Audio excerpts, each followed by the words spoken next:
अस्सलाम वालेकुम दोस्तों। उम्मीद करता हूँ आप सब लोग खैरियत से होंगे। ईद गुजरने के बाद मैंने सोचा क्यों ना दोबारा अपने व्लॉग को शुरू किया जाए और आप तक वो इन्फॉर्मेशन पहुंचाई जाए जो किसी न किसी ज़रिए से हम तक पहुंचती है। ईद से चंद ही दिन पहले एक ऐसा वाक़या हुआ जिसने पूरी पाकिस्तानी जो कौम है उसके दिल दहला कर रख दिए। कराची में जामिया कराची के एक डिपार्टमेंट जो कि चाइनीज़ यानी कि चाइना से मुंसलिक था, जिसको नाम दिया गया था कन्फ्यूशियस डिपार्टमेंट।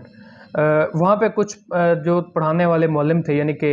असातिज़ा थे, वो जो कि चाइना से पाकिस्तान अपनी जो कन्फ्यूशियस ज़ुबान को सिखाने के लिए यहाँ पे जामिया कराची के डिपार्टमेंट में रिहाइश पज़ीर थे, उन पर एक खुदकुश हमला हुआ। और ये खुदकुश हमला जो सबसे एक मुज़हिका खेज़ बात है, ये खुदकुश हमला एक औरत ने किया जो कि बलोच ट्राइब से ताल्लुक़ रखती थी।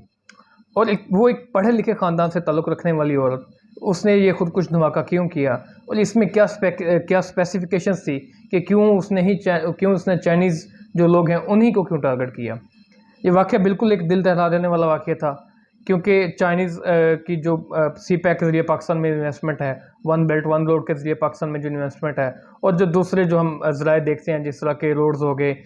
स्पेशल इकनॉमिक जोन्स हो गए, पोर्ट्स हो गई, एयरपोर्ट्स हो गए और रेलवे ट्रैक्स हो गए, वहाँ पे काफ़ी ज़्यादा जो चाइना है उसकी इन्वेस्टमेंट है। और वो पाकिस्तान को अपने एक कह लें कि वसी तरह जो सियासी और इकनॉमिक मफाद हैं यानी कि मुआशी मफाद हैं उसके लिए इस्तेमाल करना चाहता है। और पाकिस्तान भी उसके लिए इस तरह के मौके पैदा कर रहा है कि पाकिस्तान भी उनके जो इन्वेस्टमेंट है उससे कुछ ना कुछ फ़ायदे हासिल कर ले। तो पाकिस्तान जो एक अजीम मुल्क, इससे जो कुछ लोग यानी कि कुछ सूबों के लोग जो नाराज़ हैं, वो वक्तन फ़वक्तन इस तरह के स्टेप्स लेते रहते हैं कि पाकिस्तान में इस तरह की होने वाली डेवलपमेंट है उसको रोका जाए और इस चीज़ को सैबोटाज किया जाए और पीस को सैबोटाज करके एक ऐसा इमेज दिया जाए, एक टेररिस्ट कंट्री का इमेज दिया जाए जो कि पाकिस्तान में एक क्याटिक सिचुएशन को बाहर के मुल्कों में शो करे और बाहर के जो मुल्क हैं वो यहाँ पे जो फॉरेन इन्वेस्टमेंट है उसको आने से रोके। तो अब आते हैं अपने टॉपिक की तरफ। जामिया कराची में जो एक वैन जो रेंजर्स के हिसार में जब जामिया कराची में दाखिल हुई तो उस पर एक औरत ने खुदकुश धमाका किया और जिसके नतीजे में 3 लोग जाँ बहक हो गए, जिसमें 2 चाइनीज़ लोग शामिल थे और एक पाकिस्तानी। उनकी लाशों को निकालकर उनका पोस्टमार्टम किया गया और बाद में पता चला कि धमाका वाकई औरत ने किया था और बाद में उसकी जो सीसीटीवी फुटेज है वो भी सामने आ गई। वो जो औरत है उसके जो खावंद हैं वो डॉक्टर हैं, उसके जो वालिद हैं वो 20वें ग्रेड से रिटायर्ड ऑफिसर हैं, उसकी जो 2 बहनें हैं वो भी सरकारी मुलाजिम हैं, उसके बहनोई जो हैं वो भी एक प्राइवेट डॉक्टर हैं, जितनी मुझ तक इन्फॉर्मेशन पहुँच सकी है। और ये जो इन्फॉर्मेशन सोशल मीडिया तक पहुँचती है ये बिल्कुल एक डिस्क्लेमर होती है। डिस्क्लेमर का मतलब ये है कि ये अथेंटिक हो भी सकती है और नहीं भी हो सकती, लेकिन जो मुतफ़क्किर ज़राए हैं जिस तरह BBC हो गया, वॉइस ऑफ अमेरिका हो गया, जो दूसरे यानी कि डॉन न्यूज़ हो गया यानी कि इकोनॉमिक टाइम्स हो गया, ये ऐसे ज़राए हैं जिन्होंने इन बातों की तस्दीक की है। तो इस औरत का जो एक लिंक है वो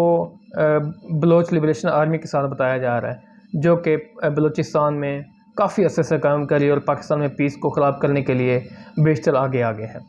और पाकिस्तानी अफवाज और सिक्योरिटी इस्टेब्लिशमेंट है वो हमेशा ही ये इल्ज़ाम उन पर लगाती आ रही है कि बलूचिस्तान में जो भी फ़ौज के ऑपरेशन हैं, जो KPK में ऑपरेशन है, Baloch national army, Baloch liberation army और इस तरह की जो भी दहशतगर्द तंजीमें हैं बलोचों की, वो पीस को सैबोटाज करना चाहती हैं और पाकिस्तान को बिल्कुल ही डिस्टेबलाइज़ करना चाहती हैं, जिसके नतीजे में जो बाहर के लोग हैं, जो सियाह हैं, विजिटर्स हैं, जो फॉरेन डायरेक्ट इन्वेस्टमेंट है, जो इन्वेस्टर्स हैं, वो यहाँ पर आने से डरते हैं और एक ऐसा माहौल क्रिएट हो जाता है जिससे कि पाकिस्तान में ऐसा कोई भी इकदाम नहीं किया जाता कि ये पाकिस्तान को एक सॉफ्ट कंट्री की तरह पाकिस्तान को दुनिया के दूसरे ममालिक में शो किया जा सके। तो सिक्योरिटी इस्टेब्लिशमेंट के ज़राए के मुताबिक बलोच लिबरेशन आर्मी से ताल्लुक़ रखने वाली ये औरत, जो कि ख़ुद भी एक ज़ूलॉजी की तालिबा है, उसने ये हमला किया और एक ये पैगाम दिया जो चाइनीज़ हैं उनको कि पाकिस्तान एक बिल्कुल ही पीसफुल कंट्री नहीं है। लेकिन ऐसा नहीं है, पाकिस्तान में बिल्कुल मसाइल ऐसे हैं, बलूचिस्तान से रिलेटेड भी, फाटा से रिलेटेड भी, वज़ीरिस्तान से रिलेटेड भी, KPK जो बेशतर लोग हैं उनसे रिलेटेड भी और जो सूबा कराची है उससे रिलेटेड भी। इन मसाइल को हल करने के लिए वक्तन फ़वक्तन ऐसे स्टेप्स गवर्नमेंट की तरफ से लिए जाते हैं कि इन लोगों को किसी न किसी तरह से राज़ी करके इनके जो वसीज़र मफाद हैं, इनके जो ऑब्जेक्टिव्स हैं, जिस तरह ये अपने आप को फ़ायदा पहुँचाना चाहते हैं, उनको हल किया जाए। इन इन जो बेसिक इनके जो ऑब्जेक्टिव हैं उनमें एक सिंपल सा मैं आपको बताता चलूँ कि जो जबरी गुमशुदगियाँ हैं, यानी कि इन लोगों का कहना है कि जो पाकिस्तान के सिक्योरिटी एस्टेब्लिशमेंट है, इन लोगों के जो वालिदैन हैं, इन लोगों के जो भाई बहन हैं, जो कि अपने मफाद के लिए खड़े होते हैं, वो किसी न किसी तरीके से कलम से इन पर तनकीद करते हैं या अपने जो अल्फाज हैं उनसे तनकीद करते हैं, तो पाकिस्तानी सिक्योरिटी एस्टेब्लिशमेंट उनको जबरी गुमशुद कर देती है और बाद में उनको पता भी नहीं चलता कि वो कहाँ गए और कहाँ नहीं। रिसेंटली इस्लामाबाद में एक ऐसा धरना हुआ बलोचों की तरफ से कि जिसमें ये शो क्या करवाया गया, बल्कि ये तो एक हकीकत है कि औरतें चीख चीख कर अपना जो रोना है वो सुना रही थी कि उनके जो खामंद हैं वो 20-20 साल से लापता हैं और ख्वाह उन्हें पता भी नहीं है कि वो ज़िंदा हैं या नहीं, वो बेवा हैं या एक शादीशुदा खातून। तो इस तरह की जो सिचुएशन है, इसको इस तरह से हम डेवलपमेंट नहीं कर सकते कि हम उनको जो आगे लेकर चलें, एक जो सिक्योरिटी का जो मसला है उसको हल करें। इन मसाइल को बिल्कुल ही जो मैं समझता हूँ कि उनको पॉलिटिकल मैनूवरिंग या डिप्लोमेसी के ज़रिए ही हल किया जा सकता है और यही पाकिस्तान के और तमाम लोगों के उसी तरह मफाद में है। दूसरी तरफ जो फ़िशरीज़ का सबसे बड़ा मसला ग्वादर में है और जो बलूचिस्तान के साथ जो साहिली पट्टी है वहाँ पे काफ़ी सारे ऐसे इश्यूज चल रहे हैं और वहाँ की आवाम के मुताबिक जो उनका जो अर्निंग ब्रेड विनर्स जो लोग हैं वो इस चीज़ से महरूम हो गए हैं कि जब से जो चाइनीज़ की इन्वेस्टमेंट पाकिस्तान में आना शुरू हुई है, तो जो साहिली समंदर है बलूचिस्तान में, वहाँ पर इन्वेस्टमेंट करना शुरू कर देगी और वहाँ पे सिटीज़ बनाने शुरू हो गए हैं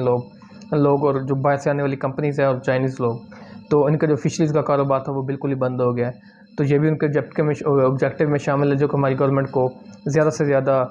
और जल्दी से जल्दी हल करना चाहिए।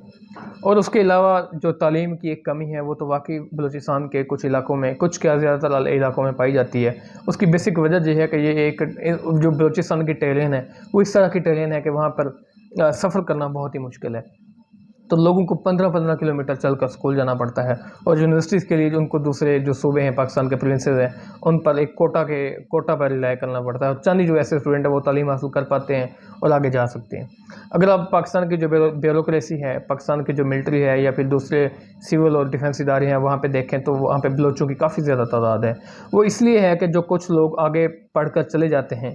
वो मेहनती भी होते हैं, काम करने वाले होते हैं, उन्होंने एक ऐसा वक्त देखा होता है कि वो जो अपने बच्चों को इस तरह का जो एक फसूदा निज़ाम है उससे गुजारना नहीं चाहते, इसलिए वो मेहनत करते हैं और आगे निकल जाते हैं। लेकिन जो ज़्यादातर आबादी है वो बिल्कुल ही पसमानदा है और वहाँ तक उनको जो बेसिक ज़रूरियात हैं वो हुकूमत पहुँचाने से कासिर है। चलें जी, तो इसी टॉपिक को हम फर्दर आगे लेकर चलेंगे किसी और वीडियो में। आज के लिए इतना ही। देखते रहिए मेरी वीडियोज़। खुदा हाफिज़।